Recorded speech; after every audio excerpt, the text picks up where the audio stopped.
The lure of the great tree.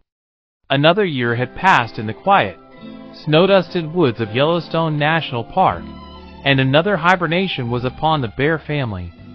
For Nana, the long winter's nap was a peaceful, well-earned reprieve.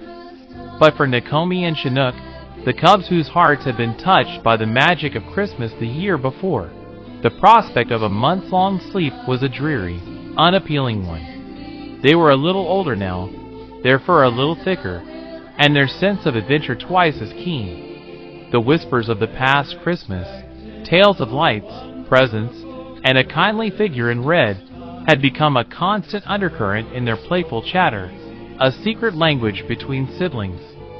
"It's time, you two," Nana would grumble, her great paw gently nudging them toward the cave's warm, earthy depths. "The cold is settling in. The long nap awaits." But the cubs would just twitch their noses and look out at the forest, their bright eyes filled with a longing for something more. They remembered Mr. Ranger's story of how the deepest secrets of the holidays were known only to those who dared to believe, and they believed with all their might. Their restlessness led them to the edge of the woods, to a place where the scent of pine was sharper than ever. A low, throbbing rumble, a sound far bigger than any landslide or thunderstorm, shook the ground beneath their paws. They watched, hidden behind a thicket of winter bear bushes, as a colossal, flatbed truck slowly navigated the winding road. Its cargo was a magnificent evergreen tree, a giant that dwarfed even the tallest pines of their home. The branches, thick and lush, were dusted with a layer of glistening snow, and its scent of fresh, sharp pine was an intoxicating perfume. It was exactly the kind of tree Mr. Ranger had described as a Christmas tree, and they watched in awe as two humans, barely visible from their distance, worked to secure it.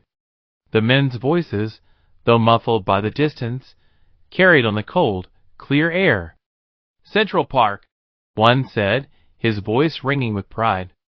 "Biggest tree they've had in years."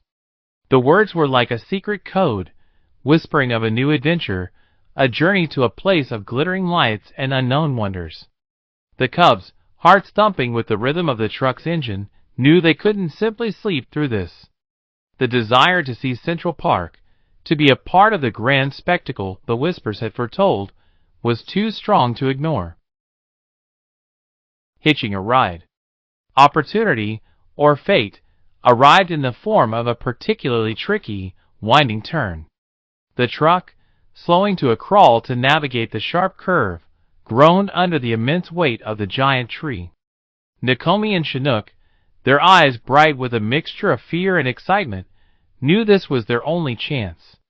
With the agile grace of young bears, they scurried from the shadows of the woods and clambered onto the truck bed. The enormous evergreen, a miniature forest in itself, offered perfect cover. They burrowed deep into its fragrant, neatly branches, the sharp, fresh scent of pine enveloping them like a blanket. It was a bumpy ride, and they had to hold on tight to avoid being tossed about, but the thrill of the adventure was more powerful than any fear. The world of their quiet forest home faded behind them, replaced by a blur of passing trees and the constant, hypnotic roar of the truck's engine. As the miles passed, the scents of pine and wet earth gave way to the smell of exhaust, hot asphalt, and the faint, sweet scent of distant city lights. The cubs, nestled deep within the tree, felt the steady vibration of the engine and the subtle swaying of the branches, lulling them into a strange, urban-tinged doze. They held on tightly as the truck picked up speed again, the familiar sounds of their home now a distant memory. All they heard now was the sound of the unknown, of a great big world just waiting to be explored. The only sign of their impulsive departure was a small, winding trail of paw prints in the snow, a silent testimony to their mischief. Chapter 3. Nana's Discovery. The low winter sun had already dipped behind the mountain peaks when Nana, feeling a heavy sense of motherly duty, lumbered out of the cave entrance. The air was crisp and cold, signaling that it was indeed time for her cubs to settle in. "Nikomi! Chinook!" she called into the stillness, her voice a deep rumble that echoed through the quiet forest. There was no answer, and a familiar pit of worry formed in her stomach. She followed their scent, her sharp nose leading her to the edge of the forest road, where their scent lingered. There, etched into the thin layer of fresh snow, was the evidence of their latest mischief: two sets of small, determined cub footprints. But what struck her hard with terror was where the tracks ended. There were no more paw prints, just the wide, dark tread marks of a truck. The lingering smell of diesel fuel and gasoline, a pungent and unnatural odor, confirmed her fears. They had gone, and a huge truck was to blame. A flood of memories from the previous Christmas special, of whispered promises and magical lights, rushed back to her. The whispers, the magic, the talking, it was all too much. Nana, forgetting all about her planned hibernation, raced towards the ranger station, the same place she had once gone to voice her displeasure about his Christmas stories. She arrived at the cabin door, a jumble of worried snorts. On the trail, with the destination confirmed, Mr. Ranger's mission became a race against time and the sprawling, intimidating expanse of the city. He drove his trusty Jeep, the one with the familiar park logo on the side, for what felt like endless hours, the scenery slowly morphing from towering pines to towering billboards. His loyal tracking dog, a wise and old German shepherd named Barnaby, sat dutifully beside him, his nose occasionally twitching at the foreign smells.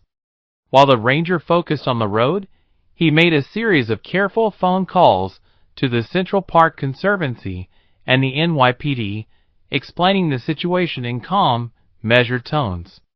The New York City officials, more accustomed to missing pets than missing bear cubs, found the story quite unbelievable, but the ranger's earnestness eventually won them over. When he finally arrived in the city, the air was different. It smelled of exhaust, hot dogs, and 1,000 perfumes, not pine and wet earth.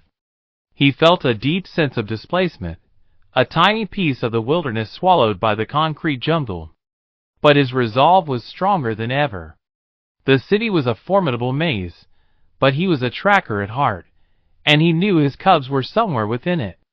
The city's embrace. Back in the heart of New York, Nikomi and Chinook's grand adventure took an unexpected turn. The truck finally came to a halt in a large, bustling square, filled with people shouting and bustling about.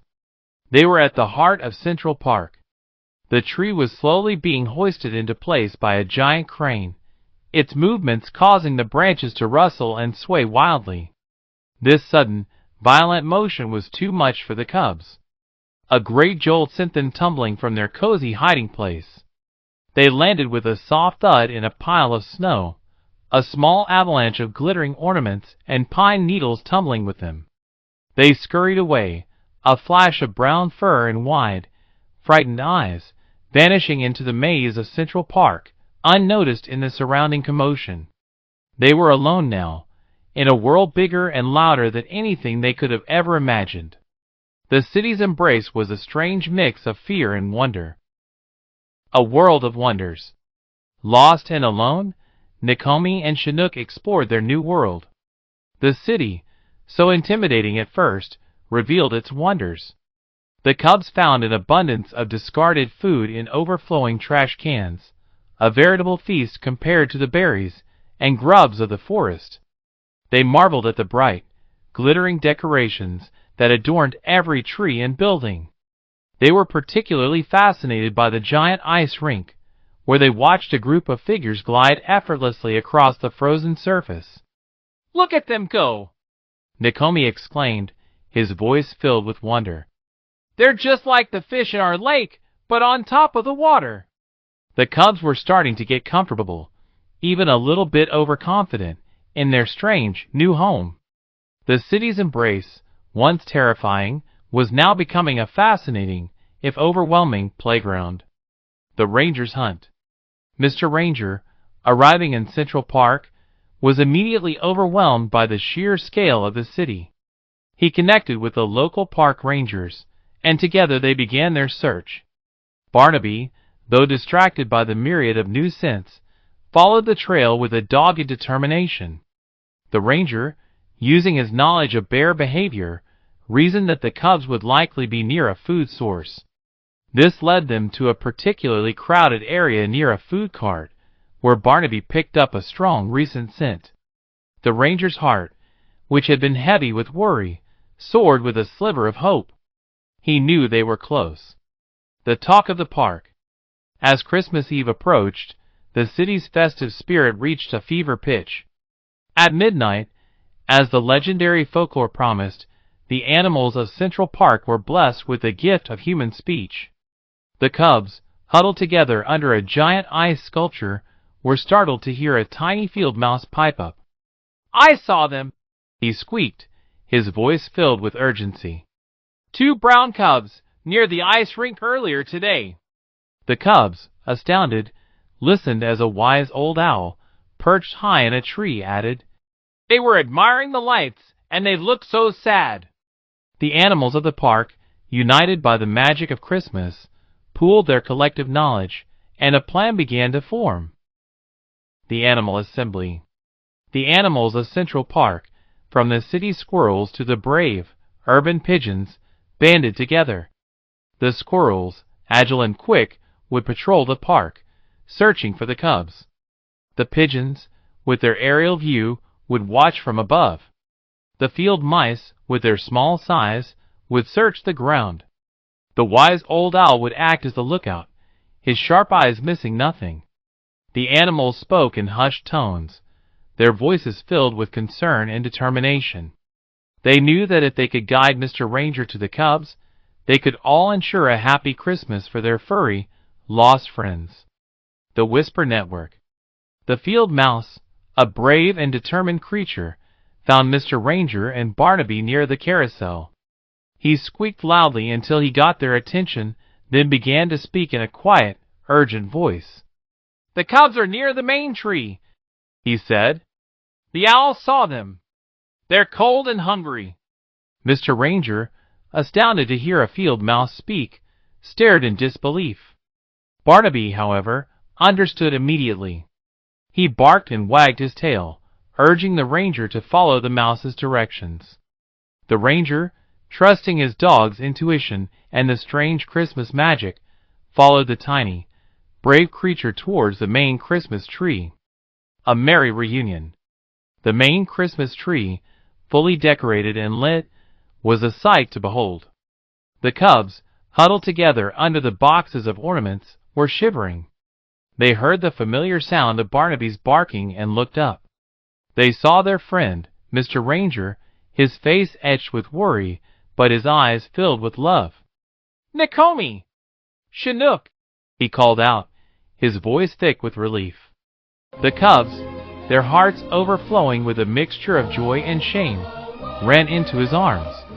The Central Park crowd, seeing the reunion between the kind ranger, the two lost cubs, and the strangely chattering field mouse, cheered and clapped. It was a magical sight, a testament to the power of kindness and the enduring magic of Christmas. Home for the holidays. With the cubs safely in his arms, Mr. Ranger thanked the animals of Central Park for their help. He bundled the tired and relieved cubs into the jeep, their tummies full of warm milk and their hearts full of love. Back in Yellowstone, Nana was overjoyed to see her cubs. They all settled in for their long winter's nap, but not before they decorated a small tree outside their cave. As they drifted off to sleep, they heard the distant chime of a bell and the faint, whispered sounds of Christmas carols. The magic of Christmas, they knew, was not just in a big tree or a famous park, but in the love and kindness that filled their hearts and the promise of a peaceful winter slumber.